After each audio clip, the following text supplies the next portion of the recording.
अगर आप भारत से हैं और अभी भी आप देश में हो रही मैन्युफैक्चरिंग पे शक करते हैं तो भरोसा करने के लिए तैयार हो जाइए, क्योंकि कोर इलेक्ट्रॉनिक्स का पूरा इकोसिस्टम खड़ा करने के लिए अब फाइनली यूएसए की कंपनीज भारत आने के लिए मान चुकी हैं और इसी के साथ भारत पाकिस्तान समेत दूसरे एशियाई देशों में घुसने के लिए तैयार है। इसके बारे में आगे इस वीडियो में बताऊंगा। लेकिन फाइनली इंटेल की पहली मैन्युफैक्चरिंग प्लांट भारत आने के लिए तैयार है। पर इससे भी बड़ी बात यह है कि इलेक्ट्रॉनिक्स में इस्तेमाल होने वाला एक ऐसा कंपोनेंट भारत में मैन्युफैक्चर किया जाने वाला है जो पूरी दुनिया में केवल 4 देश ही बनाना जानते हैं और भारत अब 5वां देश बनने जा रहा है। ये 4 देश हैं जापान, ताइवान, साउथ कोरिया और हमारा पड़ोसी देश, जहां एक तरफ यूनाइटेड स्टेट्स के प्रेसिडेंट भारत की मैन्युफैक्चरिंग को डिरेल करने की कोशिश कर रहे हैं, वहीं यूएस बेस्ड टेक कंपनीज के पास भारत आने के अलावा कोई भी ऑप्शन नहीं बचा है। टाटा के अलावा कुल 11 ऐसी कंपनीज हैं जो सेमीकंडक्टर चिप्स का प्रोडक्शन आने वाले 2 से 3 सालों में शुरू कर देंगी और इंटेल अब इस लिस्ट में 12वीं कंपनी बन के आ चुकी है। रॉयटर्स की रिपोर्ट देखिए, इसमें बताया गया है कि इंटेल ने ओडिशा सरकार के साथ एक एग्रीमेंट साइन कर लिया है और आने वाले 4 से 5 सालों में भारत में सेमीकंडक्टर सबस्ट्रेट का प्रोडक्शन शुरू कर दिया जाएगा। सबस्ट्रेट को मोबाइल फोन के मदरबोर्ड का एक छोटा वर्जन आप समझ सकते हैं। ये एक पतली सी ऐसी प्लेट होती है जिसके ऊपर सेमीकंडक्टर चिप्स बैठी हुई होती हैं। चिप्स के अंदर से निकलने वाले हजारों छोटे छोटे इलेक्ट्रिकल सिग्नल्स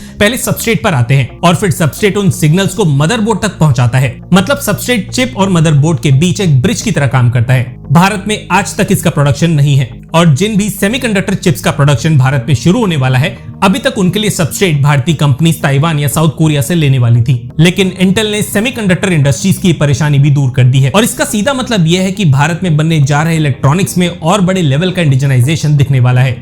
इस रिपोर्ट में बताया गया है कि इस प्रोजेक्ट में $3.3 बिलियन का निवेश इंटेल भारत में करेगी और यहाँ ग्लास कोर सबस्ट्रेट का प्रोडक्शन किया जाएगा। ये एक ऐसी हाई एंड टेक्नोलॉजी है जिसका इस्तेमाल आज 9 नैनोमीटर की चिप्स डिजाइन में किया जाता है। सोचिए, ग्लोबल सेमीकंडक्टर मार्केट की वैल्यू आज अराउंड $1 ट्रिलियन के आसपास है और इसमें से भारत में सेमीकंडक्टर की डिमांड अराउंड $45 बिलियन है, जो 2030 तक बढ़कर $100 बिलियन तक पहुंच सकती है। अच्छी बात यह है कि जैसे ही देश की सभी मैन्युफैक्चरिंग यूनिट्स ऑपरेशनल कर दी जाएंगी, वैसे ही भारत अपनी टोटल चिप्स की डिमांड का ऑलमोस्ट 60% डोमेस्टिक प्रोडक्शन के थ्रू पूरा कर सकेगा। हालांकि अभी और भी इन्वेस्टमेंट्स पाइपलाइन में है और 60% का ये फिगर आगे चल के और बढ़ता हुआ देखा जा सकता है। देखिए, अगर आपने शायद नोटिस किया हो तो भारत के राज्यों में अपने यहाँ इन्वेस्टमेंट्स लाने का एक कॉम्पिटिशन सा शुरू हो चुका है, जो 2014 से पहले कभी भी देखने को नहीं मिलता था। इस कंपटीशन से ये हो रहा है कि इन्वेस्टमेंट्स करने वाली कंपनीज के लिए अपनी इंडस्ट्री सेटअप करना और भी आसान हो चुका है और इसकी वजह से ग्लोबल मार्केट में एक चेन रिएक्शन सा शुरू हो चुका है और एक के बाद एक हाईटेक ग्लोबल कंपनीज भारत आना शुरू हो चुकी हैं। सोचिए, आज 2026 तक भी इंटेल जैसी कई साल पुरानी कंपनी भारत को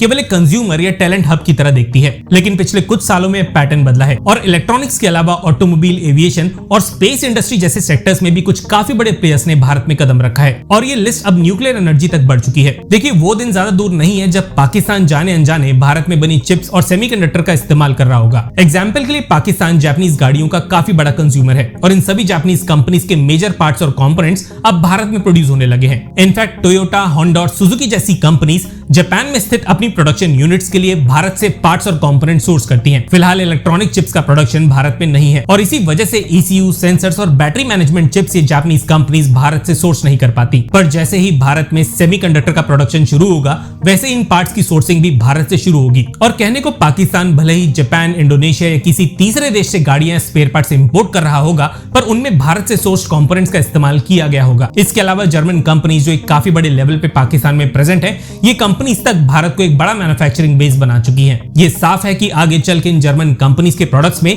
भारत में बनी चिप्स का इस्तेमाल हो और ये प्रोडक्ट्स किसी तीसरे देश के थ्रू पाकिस्तान में लाए जा रहे हो। वैसे भारत में बनी जापानीज गाड़ियों के स्पेयर पार्ट्स ऑलरेडी कुछ देशों के थ्रू पाकिस्तान कई सालों से इंपोर्ट कर रहा है। जो लोग नहीं जानते, भारत की तरह ही पाकिस्तान मार्केट में वैगनआर और जिम्नी जैसे मॉडल्स काफी फेमस हैं और पाकिस्तान वैगनआर की कंप्लीट नॉकडाउन किट इंडोनेशिया से इंपोर्ट करके खुद असेंबल करता है। पर क्या आप जानते हैं कि इंडोनेशिया सुजुकी कार्स के प्रोडक्शन के लिए स्पेयर पार्ट्स कहां से सोर्स करता है? कमेंट सेक्शन में जरूर बताइएगा और ये भी सोचिएगा कि असल में पाकिस्तान में चल रही सुजुकी कार्स के स्पेयर पार्ट्स कहां से आते हैं। हम यहां तक सुन चुके हैं और कंटेंट पसंद आया है तो वीडियो को लाइक करने के बाद कमेंट सेक्शन में MII यानी मेक इन इंडिया लिखे बिना मत जाइएगा। धन्यवाद। जय हिंद।